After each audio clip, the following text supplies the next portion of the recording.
Hi, you guys. Okay, Bridgerton season 2, episode 3, A Bee in Your Bonnet. Okay, we get a backstory of Edmund. This is 10 years ago. Edmund was out teaching Anthony to hunt, and Anthony is getting frustrated because he misses his shot at the deer. Edmund shows Anthony how it's done by taking the deer out. He tells Anthony the problem is your confidence. You decided that deer was too big before you even pulled the trigger. But you'll learn that in time. And we see that he's looking at the watch that now Anthony carries around with him. It was his father's. And we already knew that from last season when Lady Bridgerton gave him that watch. By looking at this, we can tell that Anthony admires his father. He look at him with those larger-than-life eyes like, wow. And he wonders how nothing ever rattles his father. Edmund tells him, well, your mother would say different. And he gives his son some advice. You can't show someone your best without allowing them to see your worst. Edmund wanted him to make his wife smile, so he's picking some hyacinths from the garden. And that's where hyacinth get her name from. Those are the flowers. Yes. Anyway, he's picking some flowers for his wife, and he gets stung by a bee. It seems like just a bee sting at first, and it quickly turns into Edmund gasping for air. Lady Bridgerton, she's very pregnant. She comes out, she grabs Edmund, and he looks her in her eyes, and he just passes away. Anthony is in shock. Lady Bridgerton, she is distraught, yelling for Anthony to attend to the other children because Lady Bridgerton didn't want them to see Edmund that way. Lady Danbury and the Sharmers are all headed up to Aubrey Hall ahead of the rest of the tongue just to get more acquainted with the Bridgertons. And Edwina is so cheeky about it. She's worried about impressing the Bridgertons, and which I guess she should if she's trying to get with him. But Lady Danbury reminds her, like, look, you don't need to worry yourself about that. This is a good sign that they even invited you for the rest of the people showed up. Mary Sharma, her mother, is hoping by that time when everyone else comes, well, maybe by then Anthony will have proposed. Yeah, the fuck right. And her sister Kate, this spinster of a beast, she tells Edwina, okay, that's cool and everything. You're going to put all your best foot forward into Anthony, but make sure you get that in return. And it's nothing wrong with that. My thing is, Kate, you like Anthony, and I don't like that. They're going to break Edwina's poor heart. Over at the Featheringtons, Lady Featherington asks, she is so hooked on that Lord Featherington is going to find some young girl that's going to come in her house, take over, put her out. She's not having that shit. He tells Mrs. Farley, look, we have to do something. She tells her we have to find somebody stupid and someone that doesn't know how to run a household. Prudence walked in the room and they are like, you are going to be the one. You and a new Lord Featherington will make a good match. And Penelope is like, but he's our cousin. Child, Lady Featherington said, when did that ever stop anything? It's not odd to marry your cousin. Look at the royals. Prudence is as dipsy as she wanted to be. She's letting Lady Featherington talk her into, having don't you want to host dinners and have elaborate balls and be the envy of all your friends? And she's like, we're going to take you down to the Maldives, get you some new dresses so you can be tempting. Prudence is like, I don't understand. And she's like, I got you, girl. Lady Featherington is a damn mess. Back at Aubrey Hall, Daphne comes through with baby Aubrey. I think that's that baby name, Aubrey. I think it is. It better not be Augie. I don't like Augie. But anyhow, she comes through with the baby. He's so pretty. Where that baby daddy at? Everyone is so giddy over the baby. And they ask Eloise if she want to come over and see the baby. And she's like, why? Did it change much since the last time I seen him? Eloise don't have no time, okay? Eloise come over and she grab baby Aubrey. And she's like holding him all awkward. Colin comes over. He grabs the baby. He's like, oh, come here. Your Auntie Eloise, all she's worried about is reading a book. And Eloise, she's like, yeah, basically because I can't go on excursions and come back with stories to put this baby to bed. Maybe you can do that. You know, that Eloise is like, this is my escape. Let me live. Leave me to my books. Reading will take you places. And being in a society where we see Eloise, she's stuck in it. She can't go on excursions and things of that sort. Well, a book is her escape. Let's help Anthony find a lady who may be someone that he can marry. And she is shocked when he tells her that he already have a lady in mind, Miss Edwina Sharman. She is the picture of grace, beauty, and charm, but it's her sister that's a pain in his ass. Anthony tells the gang that they're all going to have to pitch in and help win both sisters over. So Daphne said, well, you must be smitten of her if you enlisted our help. But Benedict said, yeah, or the sister is a formidable obstacle indeed. And deep down inside, that's what it is. It's the challenge that Anthony is attracted to. The Sharmas has arrived. And when Kate get out the carriage, she is taken back. She is taking all this wealth in. She's looking at this ancestral home like, wow, I can get into this. She has a little smile on her face, so Anthony comes out and says, you're smiling. She's like, yeah, at the sun that you're blocking now. Anthony tells Kate that after her stay, that her opinion of him will change. And she's like, yeah, that will be an improvement after you tried to manipulate me the other day. Girl, let that go, Kate. I mean, not let it go, but pipe down. Kate is just she's on 1,000. Bring it down. Daphne interrupts him thinking that Kate is Edwina. Anthony tells her no, this is her sister Kate, and Kate introduces Edwina. When Edwina is introduced, it doesn't seem like Daphne it really takes to her. It seems like she feels chemistry between Anthony and Kate. Poor Edwina, she gonna lose her man to her sister. And she tells Anthony that she appreciates him inviting her out and that she looks very much forward to spending time with him and his family. Lady Bridgerton is getting everyone settled in, and Anthony tells her, look, I'm going to need that ring. He pulls her to the side. She is like, okay, he been asking for this damn ring. And once they're alone, she tells him, look, you need to know it's no reason to rush this occasion. It's special. And I just want you to be sure. The Sharmas just got here. Take some time to get to know them. Anthony said, that's unnecessary. I know Miss Edwina will make the perfect Viscountess. Lady Bridgerton goes down memory lane. She's reminiscing about the good and the bad in their family, in her marriage. She hopes that Anthony is acting with a clear mind. It's not that she doesn't want him to marry. She just wants him to be certain. Anthony, he has a flashback on the day his daddy died. And everyone is coming to him to put things in order. The funeral arrangements, changing his bed chambers because now he's the new Viscount. And poor Lady Bridgerton, she's over there hysterical. Remember, she's looked like 9 months pregnant and she's hysterical. Now I see why Anthony is so competitive. Look at the challenges he had to overcome, filling such big shoes unexpectedly. Anthony had no other choice but to step up and fulfill the role of his father. Okay, moving on. Now, I'm just a black girl from the hoods of America, so I do not know anything about Pall Mall. Loosely, according to Daphne, Pall Mall is all about the goals. The player has to hit the ball through each goal, and the first player that sends the ball through the last wicket wins. And if you're feeling wicked enough, a player can use their turn to knock their opponent's ball farther away from the goal. Kate, being the competitive nature that she is, she's all in for it. Edwina is a bit confused and nervous. The game is going well, and Miss Kate is killing it. Now, this has Anthony feeling away because he is undefeated. And how dare Miss Kate to beat him with his own mullet?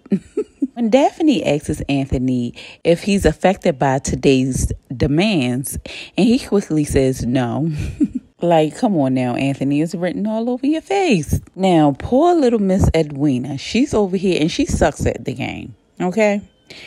But she's in it for her man. Now, Benedict, he's over there, he's talking to Colin, and he tells Colin that he did apply for the School of Arts. It's about goddamn time, Benedict. Benedict is always doubting himself. Lady Bridgerton and Lady Sharma is chatting, reminiscing about their late husbands, when Lady Danbury come over gloating about their matchmaking skills from last season. She's looking at Daphne and she says motherhood looks good on her. So they're gloating about that. And Lady Bridgerton, she says perhaps we'll have another successful season. Lady Danbury said, yeah, if everyone can stay on course. Now, over there in the field, Paul Mall is still going on. Miss K. Sharma has the chance to best her opponent, Anthony. Anthony claims he's cool with it. Here go Kate with her banter. She's like, so you will bravely bear the crushing shame of defeat? Poor little sweet little Miss Edwina said, play nice, Dee Dee. Kate, she takes the mullet and she knocks Anthony balls into the bushes. Now it's Edwina's turn, and she knocks her ball past the goal, missing it, and it kind of go towards the bushes. Now, if she want to stay in the game, she has to go retrieve her ball. Well, child, Miss Edwina said, she looked at them scary bushes, and she said, oh, no, thank you. I don't know what's beyond there, girl. She taps out. Anthony, he tries to go with her, and she tells him, no, you stay. I'm going to go and get some refreshments. Deep down, Edwina is crushed. I think she noticed that Anthony has the competitive spirit and things like that. And being as though she's not, she feel away because she can't bond with him on that one. Okay, it's back to the games, and Kate and Anthony, it's their turn again, and they can either tap out, losing the game, or they can retrieve the ball in order to finish the game and crown a winner. And you know that these two isn't taking an L for nothing. They go past the bushes to the balls, which was in muddy waters. Kate, Anthony, they're looking like, who gonna go get it?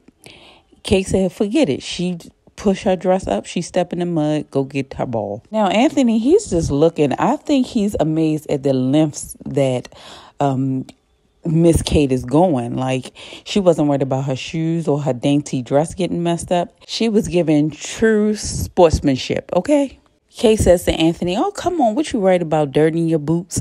Anthony is like, hell no. He jumping and he retrieves his ball. Now, Kate's foot gets stuck in the mud. Anthony comes to help her get out, and they both wind up falling into the mud. And this caused them to both share a laugh. Anthony mentions to Kate that he underestimated her. Anthony, he has a problem. He doesn't look at women as an equal. I know this whole equality between men and women, it can get tricky. But in reality, there are some things that we're just not going to be able to be equal in. For example, for me, football, I wouldn't suggest a group of women play against a group of men in football. Our anatomy is just set up different. I'm pretty sure a male group would crush a female group in football. I mean, do what you want as a woman, but I'm not. I'm a lady. I digress. Back to Anthony. Anthony is attracted to Kate's competitive nature. He is so competitive that he look at this as if it's a game. And at the end of the game, his prize will be Edwina. When it's Kate, Kate is the one who really challenges Anthony, which in the long run can push him to be a better man. Anthony wants to know what he can do to win Kate approval. Kate tells him it's not out of spite. It's just her duty to steer her sister into happiness and love. Kate, she tells him, look, I thought you would understand that, being as though you have a house full of sisters to protect. Anthony, he quickly says, oh, no, that's different. That's my duty. But you see what I'm saying? He doesn't even look at Kate that she can do the same exact thing that he's doing. It's all because he's a man and she's a woman. Kate tells Anthony, I am the same for Edwina. Anthony says to Kate, look, let's just all put this behind us and let me prove to you that I can offer your sister happiness and security you seek. Just do me that favor. And Kay said, you know what, truth or not, I will not surrender to you on the field. And she knocks the ball farther away. Anthony has to go retrieve his ball. So she tells him, go get the ball. In order, do you want to win? But now he's looking like Edwina, and he now taps out. Kate is confused, so she goes to retrieve the balls. And there she noticed the grave of Lord Edmund Bridgerton. Here we get another flashback. Lady Bridgerton is in labor and the baby is breech. She is in grief, pain, and agony. The physician is telling Anthony that he needs to make a choice as to what to do. Anthony is like, huh? Lady Bridgerton, she's telling him this in between her grief. She's like, look, he wants you to choose my life over the baby. But if it was Edmund was here, he would know what to do. You kill the mother, save the baby. Lady Bridgerton is going through it. We see Daphne, she's singing to Eloise like they mentioned in season 1, trying to mask her screams and things like that. It's just a lot. Now, at this time, Anthony is only about 18, 19, and he doesn't know what to do. He tells them, look, whatever she wants, you listen to her. And he runs up out of there. Can you really blame him? Imagine your life drastically changing at 18 unexpectedly. It wasn't like his father was on the deathbed and he knew this day was coming. This was sudden, becoming the head of household. You have all these responsibilities bestowed upon you. Again, I feel that this is where Anthony's competitive spirit came. It's like looking back at that, he hated those parts of him that couldn't step up at that moment and, make decisions and things. So it came to a point where he vowed to challenge whatever obstacles that comes his way. He has large shoes to fulfill as he looked up to his father, Lord Bridgerton. All right, y'all. Lady Featherington, Prudence, and Penelope is at the Maldives. Lady Featherington is getting frustrated with Madame Delacroix because she isn't listening to her request to lower the bus line. So she get mad and grabs Prudence up and take her simple ass over to the new Maldives across the street. Lady Featherington gets me. She gets me, okay? It's like she be reacting off impulse. And I know that she has to line her ducks up in a row because she doesn't know what's going on. But come on, girl, you had a whole season to figure this stuff out. I don't understand. Help me to understand. She just be so impulsive, which fucks stuff up even worse. Penelope stayed behind to press up on Madame Delacroix about why she was across town in them parts the other day.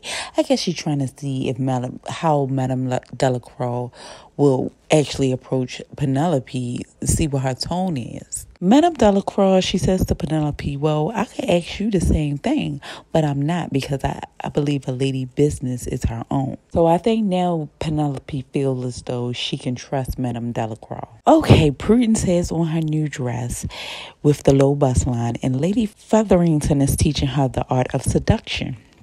Cousin Jack comes in. Yeah, Cousin Jack, because that's their cousin. He comes in and Lady Featherington sparks a conversation about his travels to America. At this point, Penelope wants out.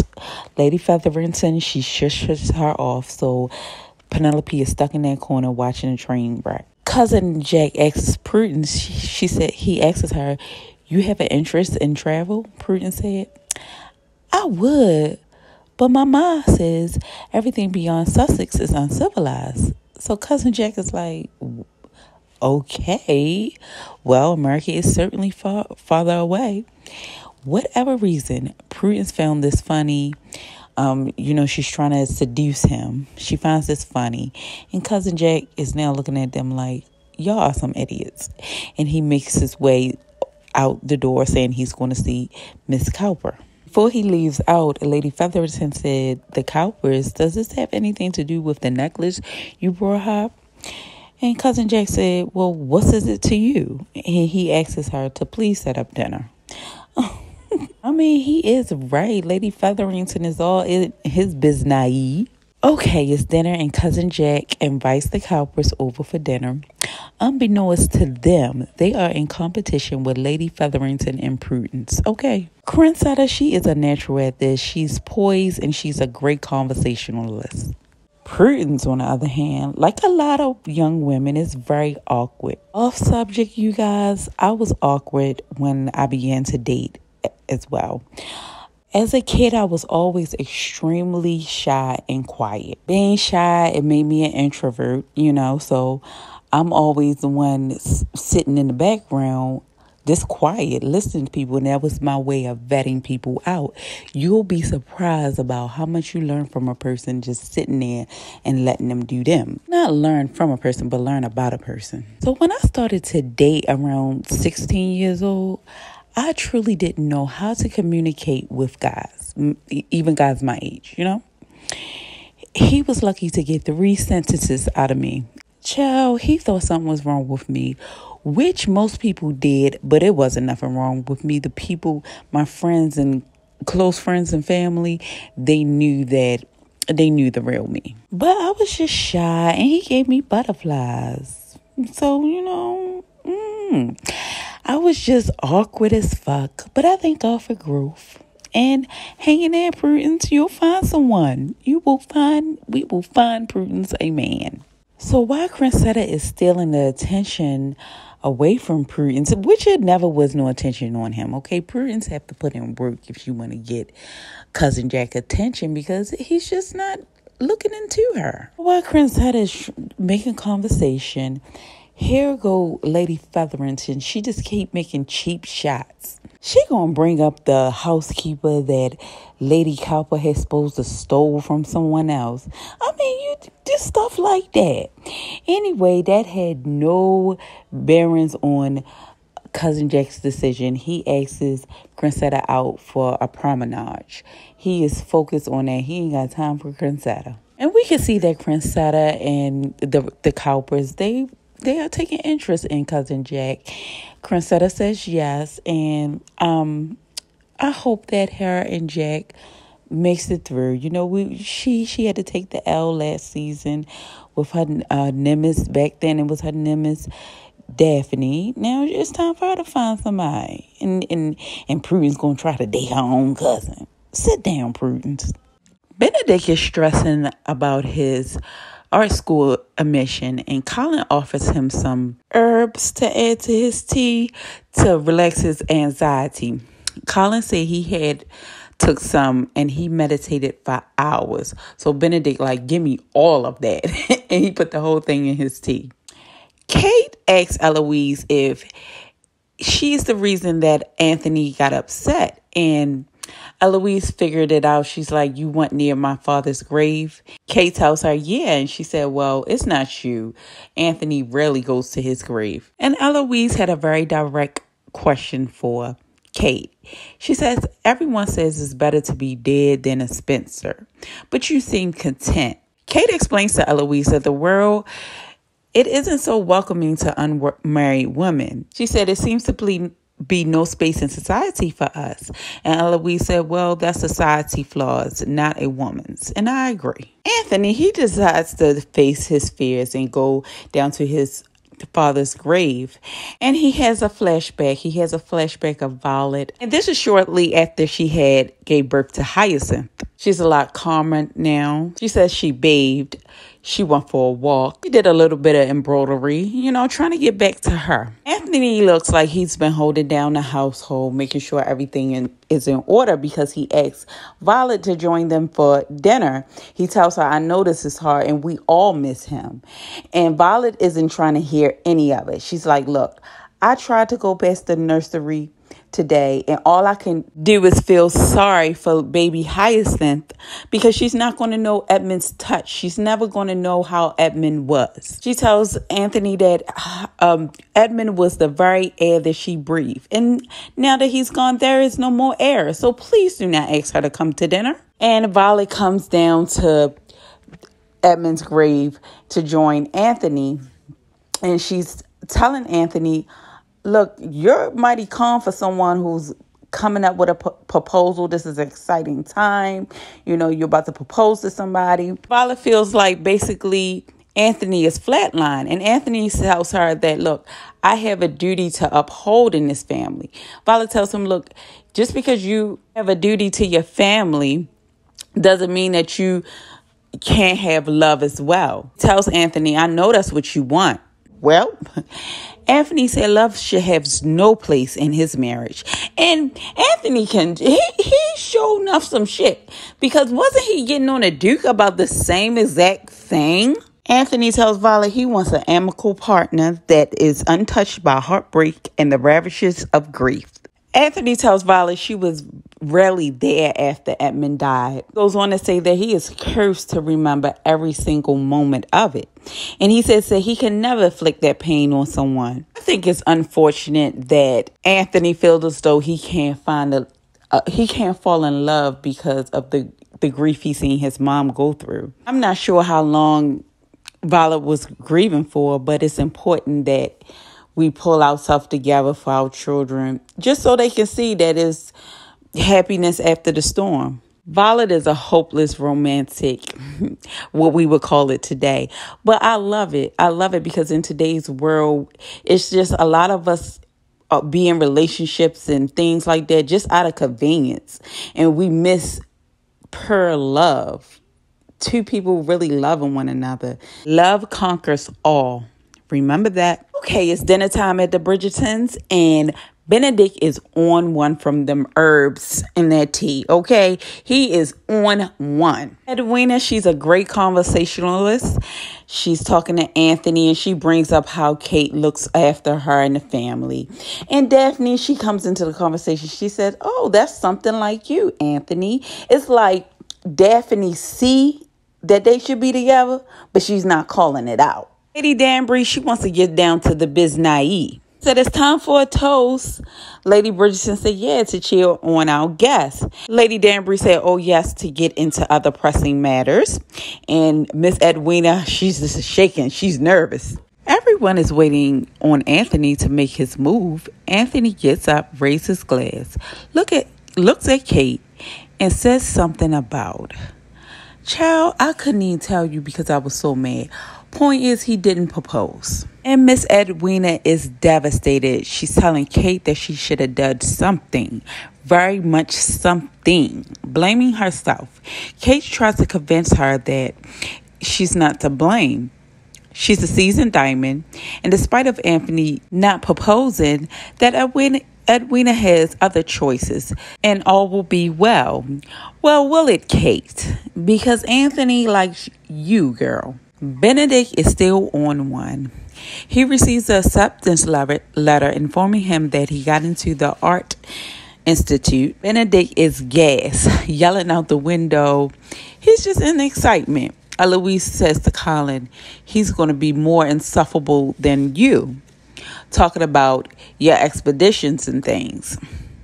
Well, baby, Colin wants to know if Eloise has spoken to Miss Marina. Colin done traveled to the edge of this earth, and he still thinks of Marina. Eloise tells him Marina Thompson, who is now Lady Crane.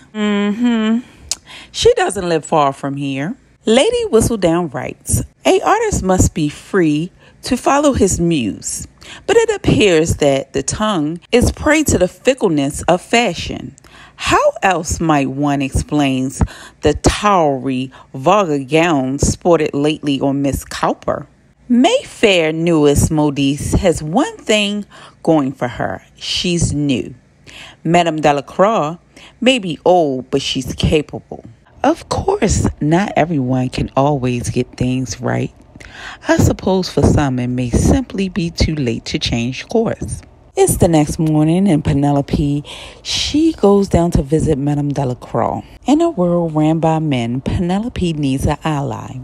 Penelope says, my business grows more difficult and hard to maintain on my own. If I ran into you, it's only a matter of time that someone else that I know will run into me.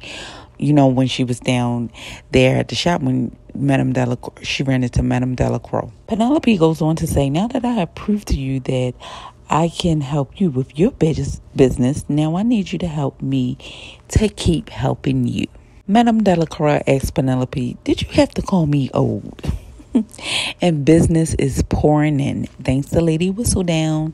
And lastly, Anthony, he runs into Kate, and he voices his concern for Edwina to Kate, and he knows that Edwina is disappointed, and he still plans on proposing. Now, he blamed the night before on his siblings, putting him on the spot, and he was up there clowning and stuff, and he said his feelings at that time just wouldn't allow him to do it. Kate asks him, "So your feelings are too strong for you now?" Anthony is like, "Oh God, you don't stop, girl. It's not like that." Kate is like, "No, because blah, blah, blah, blah, blah." And she is going in. Next thing you know, here come a bee come buzzing around. And this makes Anthony nervous. We know what he experienced with a bee with his father. So Anthony, he is like, "Stay calm, stay still." Kate, she's still going off. "Don't tell me what to do." Kate tries to swat the bee away, and Anthony, he panics and he grabs her, and this caused the bee to sting her. Anthony is freaking out. "Are you okay?" He's all breathing hard. Kate noticed that, okay, he is really concerned. He's about to have an anxiety attack. She takes his hand and places it on her chest, and she says, "See, I'm okay." Anthony realized that Kate is fine, and he feels her heartbeat, and he's feeling her chest rise and fall.